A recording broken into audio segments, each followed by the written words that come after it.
To my channel কালো মিষ্টি। যেমনটা এর আগের ভিডিওতে তোমাদের বলেছিলাম যে পরের ভিডিও কামাখ্যা মন্দির সম্পর্কে হবে, তাই এই ভিডিওতে কামাখ্যা মন্দির সম্পর্কে সমস্ত তথ্য থাকছে। যেমন মন্দিরে কিভাবে আসবেন, কিভাবে এই মন্দিরে পুজো দেওয়া হয়, আমরা কিভাবে এখানে পুজো দিয়েছি, ঠিক কতক্ষণ এখানে জেনারেল বা ভিআইপি লাইনে দাঁড়াতে হয়, কিভাবে এখানে ভোগ পাবেন, তা বাদে এই ভিডিওর মাধ্যমে কামাখ্যা মন্দিরের ইতিহাসও জানাতে চলেছি। এর আগের ভিডিওতে হাওড়া টু গুয়াহাটি কিভাবে এসেছি তার ফুল ইনফরমেশন দেওয়া আছে, যদি না দেখে থাকেন তাহলে অবশ্যই গিয়ে দেখে নেবেন। তার লিংক আমি ডেসক্রিপশন বক্সে দিয়ে রাখলাম। আমরা যখন মন্দিরের উদ্দেশ্যে বেরাই তখন ঘড়িতে বাজে ভোর 5:30।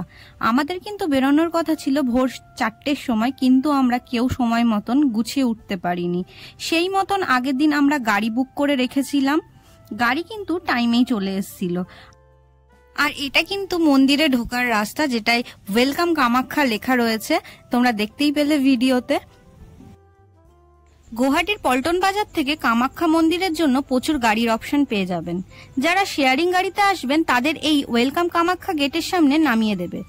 এখান থেকে যে সুমোগুলো দুধারে দেখতে পেয়েছেন সেই গাড়ি করে মন্দির পর্যন্ত নিয়ে যাওয়া হয়। 30 টাকা প্রতিজন ভাড়া পড়ে। আমাদের গাড়ি পল্টন বাজার থেকে প্রায় 1.5 কিলোমিটার দূরত্বে লাল গণেশ বলে জায়গার থেকে মন্দিরের সামনে পর্যন্ত নিয়ে গিয়েছিল। লাল গণেশ থেকে মন্দিরের দূরত্ব প্রায় 10 কিলোমিটার ছিল। রাস্তা ফাঁকা থাকার কারণে মাত্র 20 মিনিটের মধ্যেই আমরা মন্দিরের সামনে পৌঁছে গিয়েছিলাম।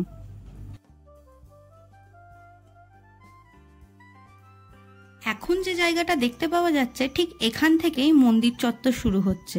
সোজা যেই লাল গেটটা দেখতে পাওয়া যাচ্ছে সেই গেটের পাশ থেকে জেনারেল লাইনে দাঁড়িয়ে যারা পুজো দেবে তাদের লাইন দিয়ে টিকিট নিতে হয়। আর রাস্তার আশেপাশে প্রচুর দোকান দেখতে পাচ্ছেন, চাইলে এখান থেকে পুজোর জিনিস কিনে নিতে পারেন, অথবা মন্দিরে ঢোকার আগে প্রচুর দোকান পেয়ে যাবেন, সেখান থেকেও কিনে নিতে পারেন। জেনারেল লাইনে দাঁড়িয়ে পুজো দিতে চাইলে রাত 2টো থেকে এখানে টিকিটের জন্য লাইন দিতে পারেন। যারা রাত 2টোর দিকে এসে লাইন দেন তাদের কিন্তু সকাল 8টার মধ্যে পুজো দেওয়া হয়ে যায়। আর এটাই হলো টিকিটের লাইন। প্রচুর মানুষ লাইনে দাঁড়িয়ে আছে, দেখতেই পাচ্ছেন। আর এই টিকিটের লাইনে প্রায় 1 ঘন্টা দাঁড়িয়ে আমাদের টিকিট নিতে হয়েছে। আর এই টিকিটটা কিন্তু গুছিয়ে রাখতে হবে। সময় সময় যখন জেনারেল লাইনে আপনারা পুজো দিতে দাঁড়াবেন সময় সময় কিন্তু এই টিকিট দেখতে চাইবে। আর তা বাদে গর্ভগৃহে ঢোকার আগে পর্যন্ত এই টিকিট সঙ্গে রাখতে হবে, কারণ গর্ভগৃহে ঢোকার আগে এই টিকিট দেখেই কিন্তু আপনাকে গর্ভগৃহে ঢোকাবে। ঠিক ভিডিওতে যেরকম ভাবে দেখতে পাচ্ছেন লাইন দিয়েই কিন্তু আমাদের টিকিট নিতে হয়েছে। ঠিক এরকম প্রসিডিওরে আপনাদের এই টিকিটটা দেওয়া হবে, যেটা আমার হাতে এখন দেখতে পাচ্ছেন।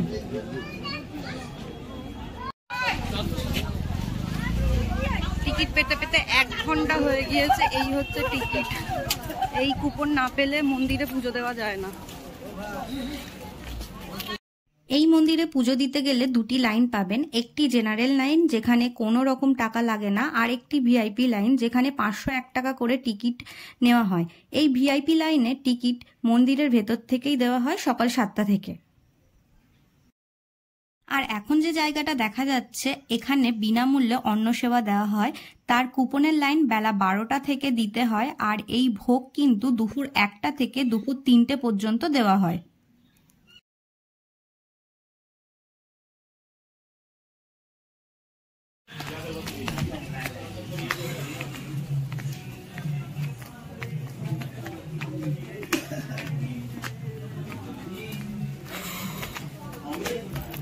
মন্দিরে যাওয়ার জন্য কিন্তু এরকম সিঁড়ি প্রায় 64টা আপনারা পাবেন।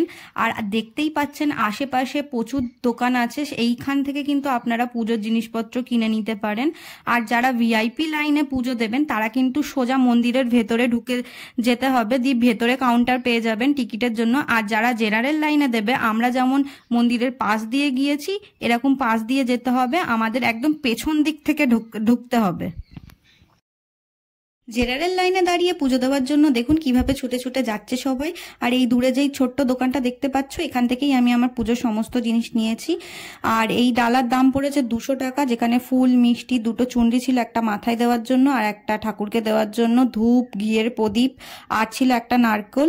আর আমরা জুতো এখানেই রেখেছিলাম। আর এই যে লাইনে চলে এসেছি, এখান থেকেই কিন্তু জেনারেল লাইনে ঢুকতে হয়, যেখানে তোমার কুপনে যে কুপনটা দিয়েছে মানে লাইনে দাঁড়িয়ে, সেখানে স্ট্যাম্প মেরে দেয়। ভাইয়া থোড়া লে লিজিয়ে না, থ্যাংক ইউ। এখন চলে এসেছি ভিতরে। এইখান থেকে জেনারেল লাইন শুরু হয়। ভিতরটা ঠিক এইরকম দেখতে, প্রচুর বেঞ্চ আছে সবার বসার জন্য। এখন যে কোনো বড় বড় নামকরা মন্দিরে জেনারেল লাইনে দাঁড়িয়ে পুজো দিতে গেলে যেটা সবার আগে দরকার, সেটা হলো অসম্ভব পরিমাণ ধৈর্য শক্তি ও মানসিক বল। কারণ ভিআইপি এই লাইনের জন্য জেনারেল লাইনে দাঁড়িয়ে পুজো দেওয়া মানুষের সময়ের কোনো ঠিক থাকে না। কিন্তু অন্যান্য মন্দিরের তুলনায় এখানে আমার ব্যবস্থা একটু ভালো বলে মনে হয়েছে। প্রথমত এখানে বসার জন্য জায়গা ছিল, আর দ্বিতীয়ত এখানে ভিআইপি লাইন ও জেনারেল লাইনে পুজো দেওয়ার যে সময়, সেটা তুলনামূলক অনেকটা একই রকমই থাকে।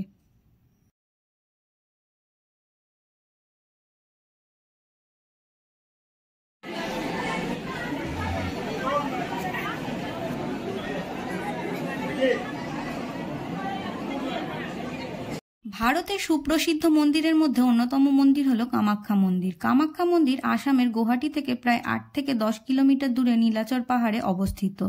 দেবীর 51 সতীপীঠের একটি পীঠ হলো কামাখ্যা, যা সবথেকে শক্তিশালী পীঠ হিসাবে পরিচিত।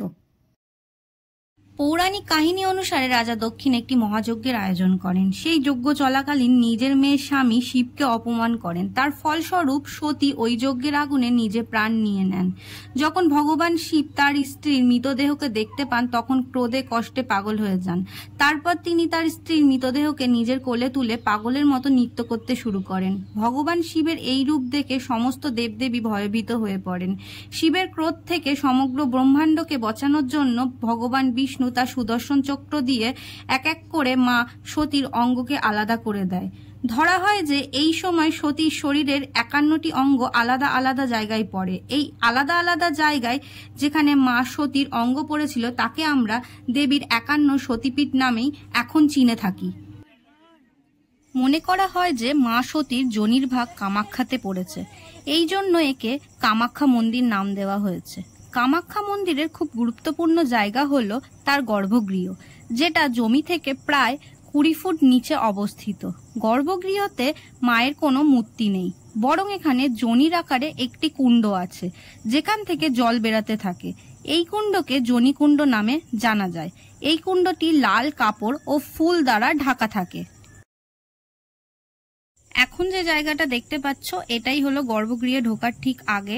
এই লাইনে লাস্ট টিকিট চেক করা হয়, আর এখান থেকে পুরো ফটোগ্রাফি ভিডিওগ্রাফি নিষিদ্ধ গর্ভগৃহ পর্যন্ত। এখন আমরা পুজো দিয়ে বেরালাম। এটা হচ্ছে মন্দিরের বাইরেটা, যেটা এবার তোমাদের আস্তে আস্তে ঘুরে ঘুরে দেখাবো কোথায় কি রয়েছে। আমরা সকাল 7টায় জেনারেল লাইনে দাঁড়িয়েছিলাম, আর পুজো দিয়ে বেরাই তখন বাজে ঘড়িতে বিকেল 3:30 4টে। প্রায় 10 থেকে 9 ঘন্টা আমরা এই জেনারেল লাইনে দাঁড়িয়েছিলাম। এই কামাখ্যা মন্দির অনেকবার ভাঙা হয়েছে, যেটার জন্য এই মন্দিরে বিভিন্ন ধরনের মূর্তিকে দেখতে পাওয়া যায়, যেটা বিভিন্ন কালের পরিচয় দেয়। শেষবার 1600 শতাব্দীতে এই মন্দিরকে ভাঙা হয়েছিল, যেটাকে 1700 শতাব্দীতে রাজা নরনারায়ণ আবার তৈরি করেন। কামাখ্যা মন্দির ধার্মিক জায়গা হওয়ার সাথে সাথে যারা পুরনো মূর্তিকলা দেখতে পছন্দ করেন, তাদের জন্য ভীষণ সুন্দর ভ্রমণ স্থানও বটে। কামাখ্যা মন্দিরে পুজো দেওয়ার সময় হলো সকাল 7টা থেকে দুপুর 1টা, আর দুপুর 3টা থেকে মিনিমাম 5:30 পর্যন্ত খোলা থাকে। কিন্তু ভক্তের সংখ্যা বেশি থাকলে রাত 8টা-9টা পর্যন্ত পুজো দেওয়া যায়। আর দুপুর 1টা থেকে দুপুর 3টে পর্যন্ত গর্ভগৃহ বন্ধ থাকে। কামাখ্যা মন্দির সারা ভারতবর্ষে তন্ত্র সাধনার জন্য বিখ্যাত। এই মন্দির বছরে 3 দিন বন্ধ থাকে আম্বুবাচীর সময়। আম্বুবাচীর সময় এই মন্দির তন্ত্র সাধনার মুখ্য প্রাণকেন্দ্র হয়ে ওঠে।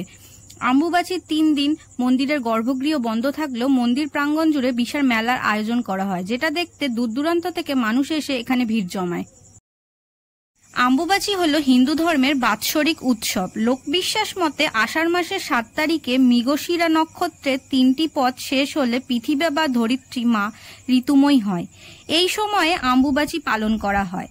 আর চলতি বছর 2024-এ 22শে জুন শনিবার থেকে 26শে জুন বুধবার এই 3 দিন আম্বুবাচী পালন করা হবে। আর এই 3 দিন মা কামাখ্যা মন্দিরের গর্ভগৃহ বন্ধ থাকবে। চতুর্থ দিন মায়ের স্নানের পর গর্ভগৃহ খোলা দেওয়া হবে পুজোর জন্য। আর এই আম্বুবাচী চলাকালীন এই 3 দিন ব্রহ্মপুত্র নদীর জল লাল রং ধারণ করে। এবার বলি গর্ভগৃহ ঠিক কিরকম। গর্ভগৃহে কোনো রকম আলো নেই, পুরোপুরি অন্ধকার। শুধুমাত্র একটি ঘিয়ের প্রদীপ জ্বলে। মায়ের যে যোনি সেটা পুরোপুরি দেখা যায় না, কিন্তু বুঝতে পারবে। লাল রঙের কাপড় ও ফুল দিয়ে ঢাকা থাকে। তার ঠিক নিচ দিয়ে জল বেরাতে থাকে। এই জল চাইলে বোতলে করে বাড়িও নিয়ে আসতে পারেন। আমি যখন এই গর্ভগৃহে পুজো দিয়ে বেরাই, আলাদা রকমের একটা স্যাটিসফ্যাকশন আমার মধ্যে কাজ করছিল। এতক্ষণ যে লাইনে দাঁড়িয়েছি তা পুরোপুরি সার্থক বলে মনে হয়েছে। আমার মতে সবারই এই কামাখ্যা মন্দিরের একবার হলেও যাওয়া উচিত। বিশেষত মহিলারা গেলে আলাদা রকমের একটা পাওয়ারফুল অনুভূতি বুঝতে পারবেন, কিংবা ভাইব্রেশন আলাদা রকমের একটা কাজ করবে, যেটা আমার মধ্যে হয়েছিল। এই যে নারকোল ফাটানোর ব্যাপারটা দেখলে না, যে যার মনের মনস্কামনা নিয়ে এখানে নারকোল ফাটাচ্ছিল। আমার মনস্কামনা নিয়ে যখন আমি নারকোল ফাটাই তখন ভিডিও ধরার মতন কেউ ছিল না, কিন্তু আমার নারকোল একবারেই 2 টুকরো হয়। আর এইখানেই হচ্ছে ধূপ, ঘিয়ের প্রদীপ এখানেই সব জ্বালাতে হয় মন্দিরের। এই কুণ্ডটিকে সৌভাগ্য কুণ্ড বলা হয়। আর এটি মন্দিরের ভিতরেই রয়েছে।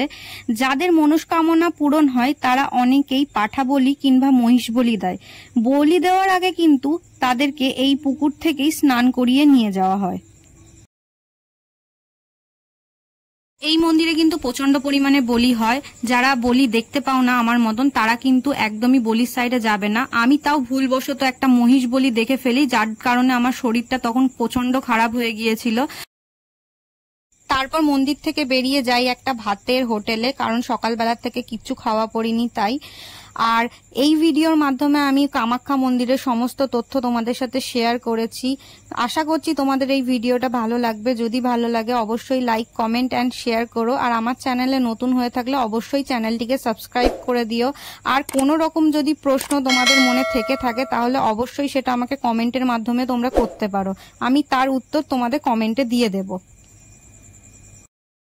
আর মন্দিরের এখান থেকেই এই ইলেকট্রিক বাসে করে আমরা পল্টন বাজার পর্যন্ত এসেছিলাম। Thank you for watching. Tata.